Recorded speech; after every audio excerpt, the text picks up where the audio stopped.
오늘 주실 말씀은 사사기 19장 1절부터 3절까지입니다. 한 절씩 교독하고 마지막 절은 합독하겠습니다. 이스라엘에 왕이 없을 그 때에 에브라임 산지 구석에 거류하는 어떤 레위 사람이 유다 베들레헴에서 첩을 맞이하였더니 그 첩이 행음하고 남편을 떠나 유다 베들레헴 그의 아버지의 집에 돌아가서 거기서 넉 달 동안을 지내매 다 같이요. 그의 남편이 그 여자에게 다정하게 말하고 그를 데려오고자 하여 하인 한 사람과 나귀 2마리를 데리고 그에게로 가매 여자가 그를 인도하여 아버지의 집에 들어가니 그 여자의 아버지가 그를 보고 기뻐하니라. 아멘.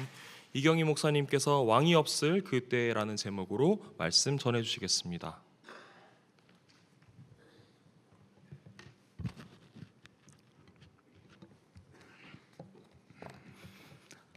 한 주간 평안하셨습니까? 가을의 끝자락인데요. 아름답게 잘 뜻깊게 보냈으면 좋겠습니다. 사사기 에필로그에 해당되는 본문은 17장부터 21장까지입니다. 첫 번째 에피소드는 지난 시간에 말씀드렸고요. 오늘은 두 번째 에피소드인데요. 프롤로그, 에필로그입니다. 네, 마지막 결말에 해당되는 부분인데요. 첫 번째 에필로그가 미가의 신상 사건과 단지파 이야기였다면 오늘 본문 19장은 이스라엘 공동체 전체가 얼마나 최악의 상황으로 치닫고 있는지를 보여주고 있습니다. 그래서 맨 마지막 30절을 보면 그 레위인의 이 사건을 첩 사건을 접한 이스라엘 백성들이 이구동성으로 출애굽 이후에 이스라엘 역사 전체를 통틀어서 최악의 사건이라고 그렇게 말하고 있는 것입니다. 이 최악의 상황은 하나님을 왕으로 여기지 않고 자기들의 생각대로 행동한 결과입니다. 하나님을 왕으로 인정하지 않았을 때 막장 드라마와 같은 일이 현실이 될 수 있다는 사실을 보여주고 있는 것입니다. 이 막장이 무슨 뜻입니까? 이 탄광 속 막다른 작업 공간을 뜻합니다. 갈 때까지 갔다는 그런 의미입니다. 그런 용어로 쓰이는데 오늘 사사기 19장 이야기는 드라마가 아니라 역사적인 사실임에도 불구하고 가히 막장 드라마와 같은 그런 막장 드라마 중에서도 끝판왕이라고 할 만한 그런 모습을 보여주고 있습니다. 그 주인공은 역시 레위인입니다. 1절을 보면 미가의 신상 사건 이후에 등장하는 또 다른 레위인인데요. 미가의 신상 사건의 주인공 레위인은 청년 레위인이었습니다. 그리고 자기 생계를 위해서 이곳저곳 떠돌아다니는, 그래서 자신을 고용해 줄 그런 단체를, 공동체를 찾는 그런 사람이었다면 오늘 19장에 등장하는 레위인은 한 지역에 정착해서 결혼도 했고, 그리고 3절을 보면 집 나간 이 첩을 데려오기 위해서 하인 한 사람과 그리고 나귀 2마리를 같이 데리고 갈 정도로 경제적으로 어느 정도 안정을 누리고 사는 레위인이었습니다. 같은 레위인이라도 그 당시에는 지파별로 격차가 심했고 그렇기 때문에 이런 다른 모습을 보여주고 있는데요. 그런데 이 19장에 등장하는 레위인에 대해서 에브라임 산지 한 구석에 거류했다라고 말씀합니다. 이것은 상당히 의미심장한 표현인데요. 에브라임 산지의 중심은 바로 이 중심에 실로가 있었고요. 실로는 언약궤와 성막이 있었던 에브라임 산지 중에서도 중심입니다. 에브라임 산지 자체가 전체 이스라엘 분배받은 땅의 중심에 있었지만 그 안에서도 실로가 중심이었습니다. 그곳에는 레위인들이 성막에서 봉사하고 또 제사장을 섬기고 또 이스라엘 백성들을 말씀으로 가르치고 상담하고 심판하고 판단하고 재판하고 하는 일들을 감당하기 위해서 많이 살고 있었는데요. 근데 사사기 끝 무렵에, 이 사사시대 끝 무렵에 후반기에 바로 이 레위는 이 중심에서 밀려나서 바로 에브라임 산지 한 구석에 살고 있다라고 얘기하고 있다는 것은 레위인이 이제 이스라엘 공동체에서 더 이상 영향력을 발휘할 수 없을 만큼 주변에 밀려 있는 영적 무질서가 극에 달한 이런 모습을 보여주고 있는 것입니다. 그리고 우리가 레위인이 어떻게 첩을 둘 수 있겠는가 의아스럽게 생각할 수 있겠지만 율법 어디에도 레위인이 첩을 두어서는 안 된다는 금지 규정이 없습니다. 율법적으로, 적어도 율법적으로는 레위인이 첩을 맞이했다는 것 자체가 불법은 아니었습니다. 중요한 것은 2절에서 레위인의 첩이 행음하고 남편을 떠났다는 사실, 이 부분을 좀 더 주목해 볼 필요가 있습니다. 여기서 행음하다라고 하는 이 자나라고 하는 동사는 일반적으로 음행하다, 간음하다라는 뜻으로 많이 쓰이지만 문맥적으로는 싫어하다, 화를 내다 이런 뜻으로 번역할 수 있는 단어입니다. 실제로 많은 주석가들과 고대 여러 사본들이 이 부분을 바로 레위인의 첩이 남편을 떠난 것은 음행 때문이 아니라 부부간의 갈등 때문에 떠난 것으로 해석합니다. 그러니까 첩이 화가 나서 남편이 싫어서 마음이 떠나서 친정으로 돌아갔다는 것입니다. 이게 문맥적으로 설득력이 있습니다. 만일에 레위인의 첩이 간음했다면 모세 율법으로는요, 간음한 남녀는 모두 사형에 처하도록 명했기 때문에 이 레위인 입장에서는 만약에 첩이 간음했다면 아내를 죽일 수도 있는 그런 심각한 범죄이고 또 명백한 이혼 사유입니다. 그런데 첩의 행동에 대한 레위인의 대응이 좀 이상합니다. 첩이 남편을 떠나서 무려 4개월이 지났는데 그제서야 첩을 데려오고자 합니다. 3절을 보시면 레위인이 첩에게 다정하게 말하고 그를 데려오고자 했다고 말씀하고 있습니다. 다정하게 말하고 라고 하는 원뜻은요, 마음에 말하다 이런 뜻입니다. 단순히 기분 좋게 말하다, 감정을 잘 달래주다 이런 뜻이 아닙니다. 상처 입은 그 상대방을 진심으로 사과하고 그 사람에게 사과하고 관계를 회복하기 위해서 화해하기 위한 그런 언어 행동을 묘사할 때 쓰는 단어입니다. 주로 히브리 문화권에서는요, 부부간의 애정과 이 화해를 위해서 하는 행동, 행위를 말을 묘사하는데 사용되었습니다. 만약에 레위인의 첩이 간음을 했다면 레위인이 먼저 찾아가서 화해 요청을, 마음을 얻어서 화해를 요청한다고 하는 것이 좀 이상하지 않습니까? 그런데 레위인이 자기를 떠난 첩에게 분노하거나 복수하려 하지 않고 오히려 첩의 친정으로 찾아가서 그녀의 마음을 얻기 위해서 마음을 풀어주고 데려오고자 했다고 하는 것은 바로 레위인이 이 레위인의 첩이 집을 떠난 것이 간음이 아니라 부부간의 갈등, 관계, 갈등 때문이었다고 볼 수 있는 것입니다. 그렇다면 사실 레위인의 첩이 남편을 떠난 것은 그 책임은 남편 책임, 레위인 책임이 컸을 것으로 충분히 추측할 수 있습니다. 결자 해지의 차원에서 이 레위인이 첩의 마음을 돌이키기 위해서 먼저 첩의 집을 찾아간 것은 정말 바람직한 행동으로 보여집니다. 우리가 가정에서나요, 교회에서 갈등이 극단적인 상황에 처하게 되면 그것을 바라보는 가족과 주변 성도들이 더 힘듭니다.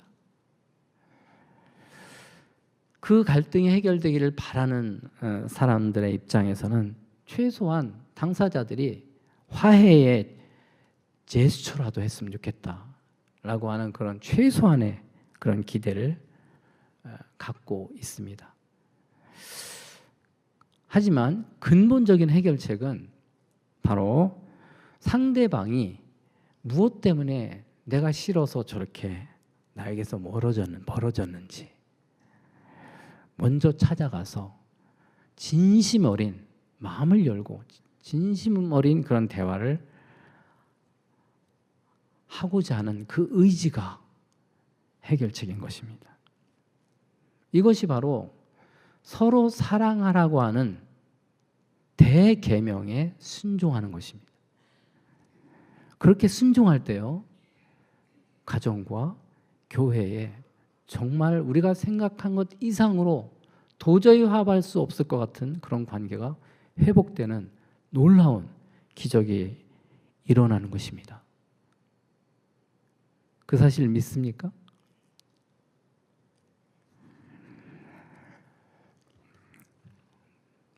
미리 단정 짓고 결론을 내리지 않았으면 좋겠습니다. 어떤 관계 가운데 갈등이 있다 하더라도 우리 크리스찬들은 끝까지 포기하지 않고 하나님의 말씀에 순종하는 것이 바른 태도인 것입니다. 오늘 본문 3절까지의 내용만 보면 레위인이 뒤늦게나마 아내와 화해하기 위해서 먼저 아내의 집에 찾아가는 모습 너무 아름답죠.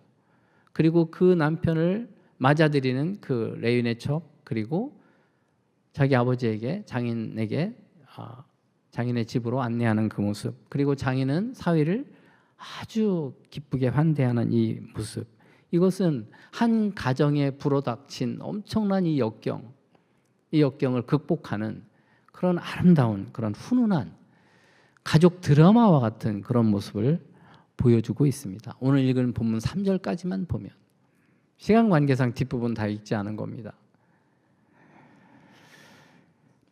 그리고요, 적어도 이 레위인이 장인 집에서 5일간 머물 때까지만 해도 분위기가 좋아 보입니다. 고대 근동에서요, 손님이 찾아오면 적어도 3일 정도는 머물게 하는 것이 아주 중요한 예의였습니다. 하물며 사위와 장인과의 관계에서 이렇게 환대하고 더 연장해서 머무는 것은 너무나 당연한 모습이었을 수 있습니다. 그런데 우리가 여기서 간과할 수 없는 사실은 이 레위인이 첩의 집을 찾아간 동기가 뭐였습니까?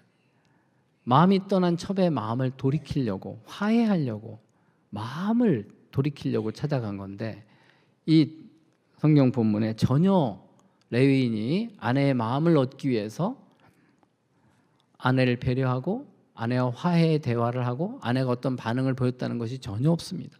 그냥 단지 장인과 서로 그 먹고 마시고 즐기는, 그러다 결국은 떠나는 그런 모습만 보여줍니다. 말과 행동이 일치하는 것이 참 중요한 것입니다.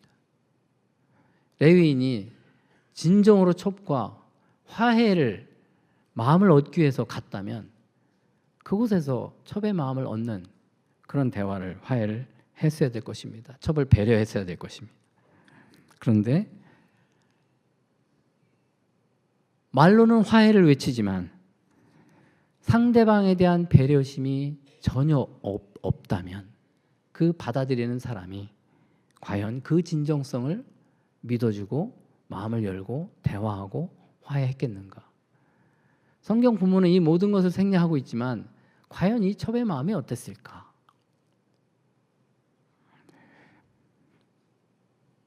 행동으로는 받아주지만 마음은 어땠을까? 레위인의 이 이중적인 이 모습은요, 그가 장인의 집을 떠나서 한 노인의 집에 머물게 되었을 때 자신에게 불어닥친 엄청난 그 위기 상황 속에서 그 이중적인 모습이 그대로 드러납니다. 본색이 드러납니다. 적나라하게 드러납니다. 10절에 보면요, 레위인은 장인의 집에 머물렀던 다섯째 날 늦은 오후에 결국 장인의 집을 떠나서 자기 첩과 하인을 데리고요, 여부스 근처에 도착을 합니다. 좀 지도를 보여주시면 이 여부스는요, 본래 지명이 예루살렘입니다. 저 보이시나요? 베냐민이라고 써져 있는 그 위쪽에 보면 예루살렘이라고 되어 있죠. 거기가 옛 지명이 원래 지명이 예루살렘입니다. 여부스 사람들이 살아서 여부스라고 한 것이죠. 이 여부스 지역은요, 유다 지파에게 분배되었던 땅입니다. 그런데 이 베냐민 지파하고 이 경계선에 있었기 때문에 경계 위치에서 굉장히 이중적인 구조를 가진 아주 특수한 지역인데요. 유다 지파가 이 여부스의 그 아래 지역만 점령을 했고 위 지역은 워낙 요새였기 때문에 점령을 못했습니다. 상부 여부스는 점령을 못했는데 베냐민 지파 역시 이 난공불락의 이 여부스 이 상부 지역을 점령하지 못했기 때문에 레위인이 그 당시 거기 방문했을 때는 바로 이방인들 여부스인들이 살고 있었습니다. 그래서 이 배경을 말씀드리는 건데 왜 레위인이 굳이 여부스에 머물려고 하지 않고 기브하러 가려고 했을까에 대한 배경이 되는 것입니다. 적어도 레위인은 이방 사람들이 사는 곳이 위험하다고 생각해서 자기 동족이 사는 마을로 이동하려고 종이 권유하는 것을 거절하고 12절에 보면 기브하러 가자고 말하고 있는 것입니다. 이 기브하는 여부스에서 8km 정도 떨어진 성읍입니다. 20리 정도죠. 가까운 거리는 아닙니다. 13절을 보면 레위인이 기브하나 라마 중에 한 곳에 가서 유숙하자고 하는데요. 라마도 역시 베냐민 지파에 속한 성읍이고요. 기브하와는 약 2km, 3km 정도 떨어진 좀 가까운 지역입니다. 그 레위인은 바로 여부스는 이방인들이 사는 지역이라 위험하다고 생각했고 바로 베냐민 지파에 속한 기브하나 라마 아무 곳이든 그곳에서 유숙하면 좋겠다고 했는데 마침 해가 저물어서 기브하에 베냐민 지파에 속한 기브하에 머물기로 결정을 합니다. 고대 이스라엘 공동체 윤리에서 이 환대라고 하는 호스피탈리티라고 하는 이 환대라고 하는 것은 굉장히 중요한 그 윤리였습니다. 백성들 간의 아주 기본적인 의무였습니다. 하나님이 명하신 것입니다. 비록 레위인이요 에브라임 산지 구석에 있는 그런 그 비주류 그런 종교 지도자였지만은 자신의 동족 베냐민 지파가 바로 자신이 나그네인 것을 환대해 줄 것을 나그네를 환대해 줄 것을 기대했을 것입니다. 하지만 이와 같은 레위인의 기대가 아주 산산이 부서지는 장면이 바로 15절 말씀입니다. 15절 말씀 같이 읽겠습니다. 기브야에 가서 유숙하려고 그리로 돌아 들어가서 성읍 넓은 거리에 앉아 있으나 그를 집으로 영접하여 유숙하게 하는 자가 없었더라. 이 성읍 넓은 거리라고 하는 이 장소는 광장이죠. 많은 사람들이 오고 가는데요. 사적, 공적으로 어떤 의사결정을 하고 어떤 축제를 하고 그런 행사를 하는 곳입니다. 그 많은 사람들이 오고 가는 그곳에 한복판에 이 레위인이 자기를 집으로 초대할 사람을 찾는데 아무도 자기를 집으로 초대하는 사람이 유숙하게 하는 자가 없었다라고 하는 것을 명백하게 묘사하고 있는데 그것은 이스라엘 공동체가 바로 이 기본적인 윤리를 완전히 무시하고 있는 율법에 불순종하고 있는 모습을 보여주고 있는 것입니다. 이때 레위인의 심정이 어땠을까 상상해 보시기 바랍니다. 털썩 주저앉아서 아니면 손짓 몸짓하면서 어떻게 여기가 베냐민 이방인들이 사는 곳이 아니라 우리 형제 민족인 베냐민 지파 형제들이 사는 성읍 아닌가? 여기가 하나님의 백성들이 사는 곳 아닌가? 형제의 땅이라고 내가 믿고 딴 데 안 가고 여기 왔는데 왜 나를 이렇게 홀대하는가? 기대가 크면 실망이 크다라고 하는 말이 있지 않습니까?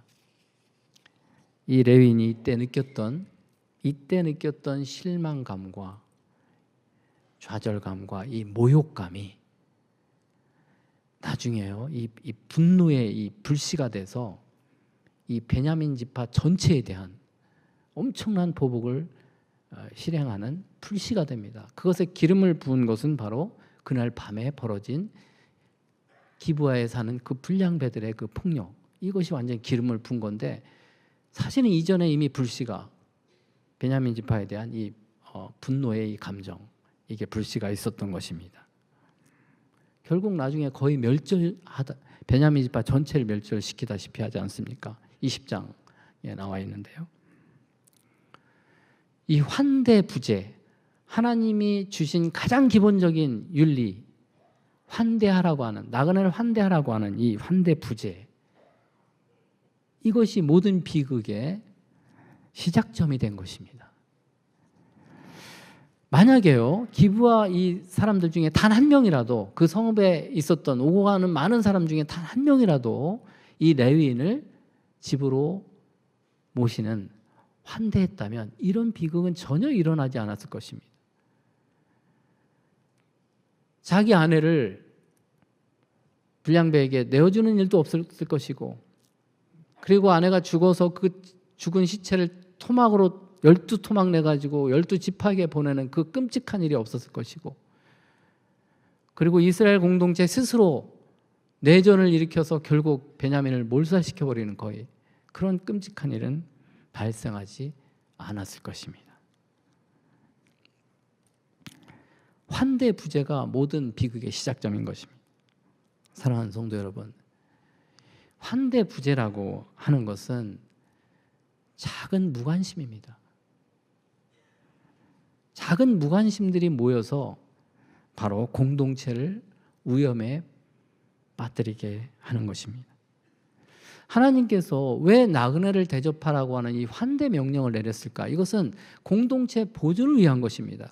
공동체의 생존과 안전을 위한 장치로 이 환대 명령을 했는데, 바로 서로 환대하지 않으면, 환대하지 않는 공동체는 결국 서로 해치고 무너질 것을 경고하고 있는 것입니다. 환대는요, 거창한 사역이 아닙니다. 마음의 문을 열고 먼저 다가가서 마음에 담이 있으면 그 담을 무너뜨리는 작은 실천에서 시작되는 것입니다. 따스한 눈길로 서로를 바라보고, 그리고 손잡아주고, 커피나 차를 대접하고, 격려의 말, 위로의 말을 해주는 작은, 아주 작은 환대가, 그런 사람들이 모일 때 공동체가 회복이 되고 성숙해 가는 것입니다. 공동체를 세우는 것입니다. 레위인이 이 기브아 이 성읍 사람들로부터 이 광장에서 상처받았다고 하는 이 사실은요, 그를 환대하는 전혀 예기치 않았던 그 기브아 사람이 아닌 같은 에브라임 산지 사람이었던 한 노인이 나타나서 노인과 대화하는 장면에서 아주 절절히 드러납니다. 16절 이하에 보면 노인이 레위인에게 어디로 가며 어디서 왔냐라고 물었을 때 이 레위인이 겉으로 대답하는 거 보면 굉장히 공손하게 대답을 하지만 속으로는 굉장히 불편하고 서운하고 억울한 그런 마음이 절절히 묻어납니다. 18절 말씀을 보시면 자신이 유다 베들레헴에서 에브라임 산지 구석으로 가는 나그네임을 분명히 밝힙니다. 그런데 나를 자기 집으로 영접하는 자가 없다고 말하고 있는 것은 이스라엘 백성이라면 누구나 다 지켜야 할 나그네 환대법을 지키지 않는 것을 그 기브아 사람들을 고발하고 있는 것입니다. 또 자신은 여호와의 집으로 가는 레위인이라는 사실을, 나는 여호와의 집으로 가는 레위인, 여호와의 집으로 간다고 하는 것은 레위인을 밝힌 것입니다. 바로 내가 종교 지도자로서 비록 변방에 있지만 존중받아야 될 사람인데 나를 이렇게 홀대하는 거에 대해서 스스로 자존심이 상한 것을 드러내고 있는 것입니다. 그리고 19절 말씀을 보면 자신의 일행에게는 무엇이든지 부족할 것이 없다, 이런 사실을 강조하고 있는 것입니다. 우리가 우리 일행이 아무에게도 부담을 주지 않는데 기브아에서 환대받지 못하고 있다고 하는 것입니다. 그만큼 기브아 사람들에 대한 실망과 불신을 어필하고 있는 것입니다. 한마디로 기브아 사람들이 상식 이하의 사람들이다, 사람도 아니다, 인간도 아니다라고 어필하고 있는 것입니다. 그리스도인도 아니다, 저런 사람이 무슨 그리스도인이냐라고 말하는 거나 마찬가지입니다. 동시에 자기 자신은 억울한 피해자라는 사실을 호소하고 있는 것입니다. 레위인이 노인의 환대로 노인의 집에서 유숙하게 되지만 22절 말씀을 보면 노인의 집을 에워싸고 문을 두들기며 집주인 노인에게 바로 내 집에 들어온 사람을 끌어내라, 우리가 그와 관계하리라. 이 내용은요, 창세기 19장에 소돔 사람들이 롯을 찾아왔던 천사에 대하는 모습하고 거의 비슷한 말입니다. 이 모습은요, 이 손님 보호라고 하는 환대법을 주신 이 하나님의 율법을 완전히 무시하는, 그 윤리가 완전히 무너진 그런 폭력성을 나타내고 있는 건데, 단순히 불량배들에 의한 폭력뿐만 아니라 그것은 기브아 성읍 전체 사람, 더 나아가서는 베냐민 공동체 전체가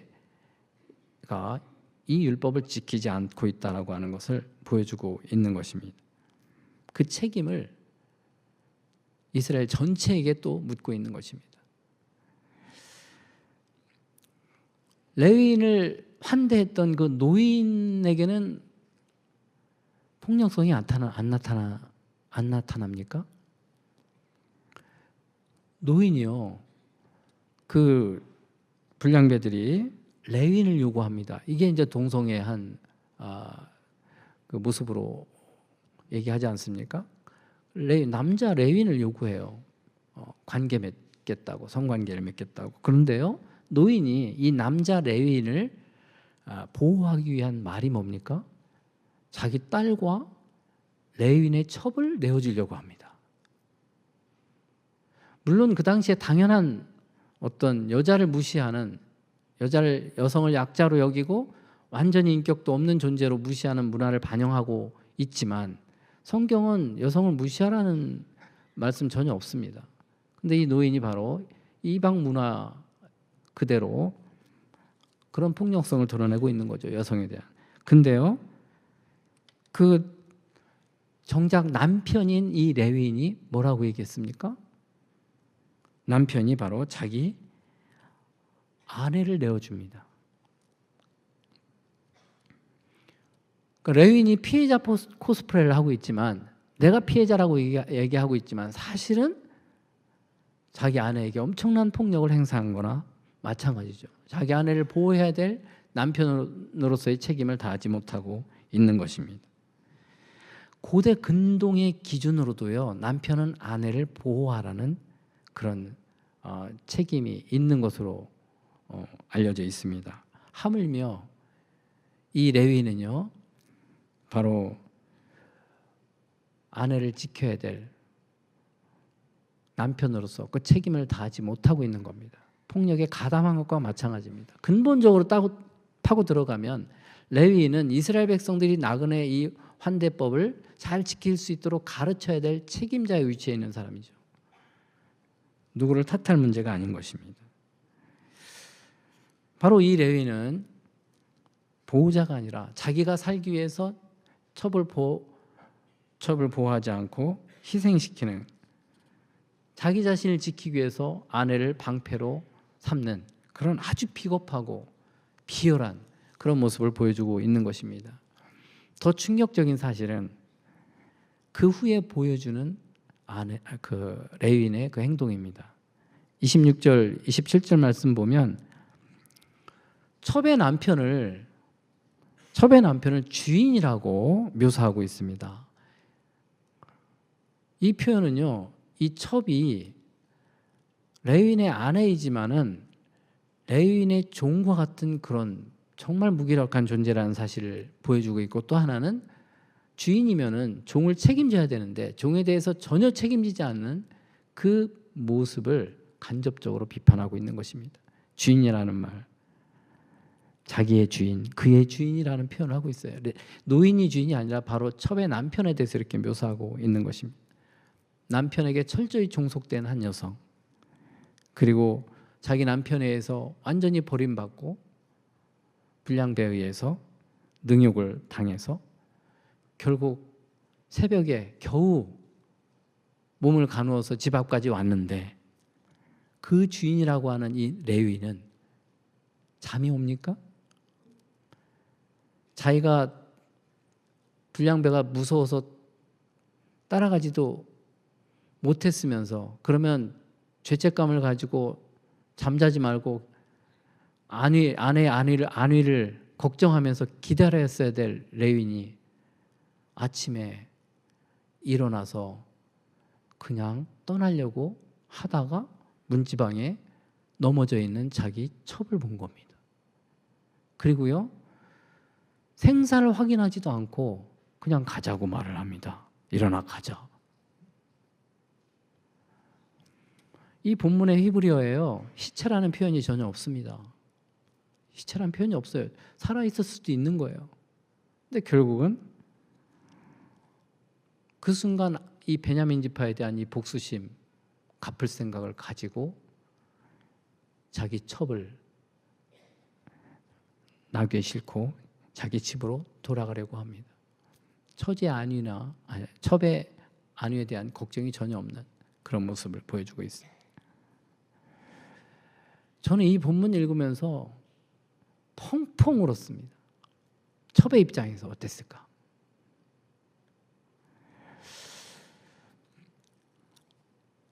더 놀라운 사실은 어쨌든 이 자기 첩을, 시체를 토막을 내서 첩의 시신을 12토막 내서 12지파에게 보냅니다. 29절을 보면 보통 고대 근동에서 위기에 처한 왕이나 지도자가 바로 이 자신의 절박한 상황을 알리기 위해서 짐승이나 사람을 그렇게 토막내가지고 보내기도 하는데요. 자기 아내를 그렇게 한 경우는 전례 없었다는 거죠. 그리고 이방인들의 문화입니다. 그것은. 근데 레위인이 이방인들의 이 문화를, 이 폭력 문화를 더 극단적인 경고 수단으로 방법을 사용해서 바로 베냐민 지파에 대한 복수를 하려고 했던 것입니다. 개인적인 그런 분노의 감정, 이것을 전략적으로 자기 그 아내를 보복하는 수단으로, 그 베냐민 지파를 보복하는 수단으로, 자기 첩을 수단으로 이용하고 있는 것입니다. 사랑하는 여러분, 이것이 너무나 끔찍한 막장 드라마와 같은 모습이지만요, 사사기 19장 1절 시작할 때 이 모든 일이 이스라엘 왕이 없을 그때라고 시작하지 않았습니까? 우리는 역시 우리 역시요, 하나님을 왕으로 여기지 않을 때 얼마든지 막장 드라마와 같은 그런 삶의 모습이 우리 가운데도 얼마든지 있을 수 있다는 사실을 우리에게 경고하고 있는 것입니다. 우리가 이 사실을 한시라도 잊지 말고 살아갈 필요가 있습니다. 그때는 그 시기뿐만 아니라 순간순간 우리가 하나님을 왕으로 모시지 않는 순간순간 우리 안에서 얼마든지 잘못된 일이 벌어질 수 있는 것입니다. 로마서 5장 20절 하반절과 21절 말씀 같이 읽겠습니다. 죄가 더한 곳에 은혜가 더욱 넘쳤나니 이는 죄가 사망 안에서 왕노릇한 것 같이 은혜도 또한 의로 말미암아 왕노릇하며 우리 주 예수 그리스도로 말미암아 영생에 이르게 하려 함이라. 여기서 죄가 더한 곳에 은혜가 더욱 넘쳤다라고 하는 이 말씀은 죄를 가볍게 여기라는 그런 뜻이 아닙니다. 죄가 증가하는 것보다 하나님의 은혜가 훨씬 더 월등하게 넘치도록 부어졌다는 뜻입니다. 성숙한 사람일수록 죄에 대해서 민감합니다. 사는 게 죄라는 고백을 할 수밖에 없습니다. 그런데요, 그 민감함과 더불어서 은혜를 더욱더 갈망하기 때문에 하나님의 은혜 안에 거하게 되고 하나님의 은혜를 죄가 넘치는 것 이상으로 하나님의 은혜를 더 크게 경험하는 것이 성숙한 사람들의 특징입니다.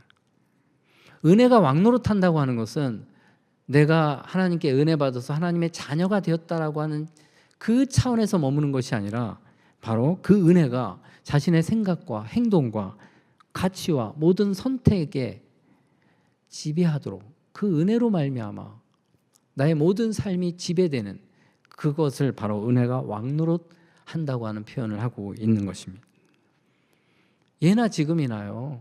예나 지금이나 하나님을 왕으로 인정하지 않는 곳에서는 얼마든지 이 막장 드라마와 같은 그런 현실을 목격하고 경험할 수 있게 되는데요. 그것을 가지고 우리가 손가락질하고 비판하고 나와 상관이 없는 것처럼 그렇게 여길 것이 아니라 우리 자신이 하나님을 정말 경외하고 하나님께 순종하게 되면 그 최악의 상황 속에서도 우리는 하나님의 넘치는 은혜를 경험할 수 있다는 것입니다. 저와 여러분이 정말 이러한 은혜를 풍성하게 누리시기를 진심으로 축원합니다. 기도하겠습니다. 사사시대에 이스라엘 백성 뿐만 아니라 바로 이 시대를 살아가는 우리 역시 주님을 왕으로 모시지 않을 때 얼마든지 쉽게 무너질 수 있음을 고백합니다. 죄가 더욱더 깊어지는 자리에도 우리 주님께서 은혜로 우리를 붙드셔서 은혜가 왕노릇하게 하셔서 우리의 생각과 행동과 선택마다 주님의 뜻을 쫓아 살아가게 하여 주시기를 원합니다.